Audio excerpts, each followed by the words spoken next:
కే భక్తి ఛానల్ వీక్షకులకు శుభోదయం. ఈరోజు తారీఖు 10వ తారీఖు ఫిబ్రవరి నెల 2026వ సంవత్సరం.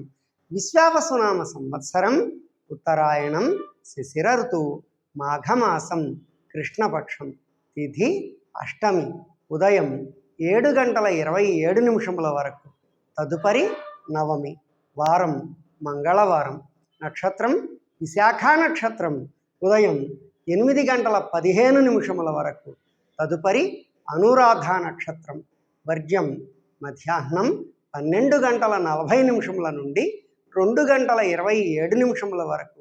ఈరోజు మంగళవారం సందర్భంగా శ్రీ వల్లీ దేవసేనా సమేత షణ్ముఖ సుబ్రహ్మణ్యేశ్వర స్వామి వారికి రుద్రాభిషేకం జరుగుతుంది. తత్వస్వరూపుడైన శ్రీ గంగా పార్వతీ సమేత అనంత భోగేశ్వర స్వామి వారి కృపా కటాక్షములు మీ మీద ఎల్లవేళలా ఉండాలని కోరుకుంటూ స్వస్తి.